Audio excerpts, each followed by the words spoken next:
যুক্তরাষ্ট্রের president Donald ট্রাম্পের মাথার দাম 123 কোটি টাকা। শুনতে সিনেমার গল্প মনে হলেও এমনই এক চাঞ্চল্যকর ঘোষণা দিয়েছে ইরাক ভিত্তিক সশস্ত্র গোষ্ঠী ইসলামিক রেজিস্ট্যান্স ইন ইরাক। কিন্তু কে দিল এই ঘোষণা? কেনই বা ট্রাম্পকে ঘিরে তৈরি হলো নতুন বিতর্ক?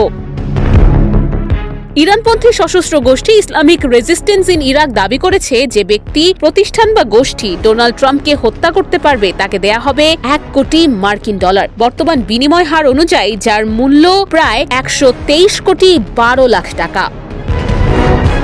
এক বিবৃতিতে সংগঠনটি ট্রাম্পকে অপরাধী আখ্যা দিয়ে জানায়, তাদের সদস্য ও সমর্থকদের অনুদানের অর্থ থেকেই এই পুরস্কার তহবিল গঠন করা হয়েছে। তারা আরও দাবি করেছে, ট্রাম্পকে বিচারের মুখোমুখি করাই তাদের লক্ষ্য এবং নিহত নেতাদের রক্তের প্রতিশোধ নেওয়া তাদের বাধ্যতামূলক অঙ্গীকার।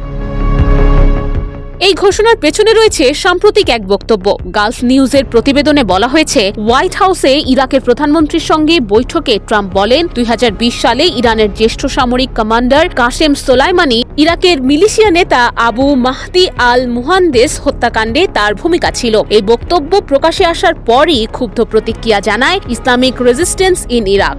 এরপরই আসে ট্রাম্পের মাথার দাম ঘোষণা। তবে এই ঘোষণার পর এখনো যুক্তরাষ্ট্রের পক্ষ থেকে আনুষ্ঠানিক কোনো প্রতিক্রিয়া জানানো হয়নি। বিশ্ব রাজনীতিতে নতুন করে উত্তেজনা ছড়ানো এই ঘটনাটি কোথায় গিয়ে থামে সেটাই এখন দেখার বিষয়।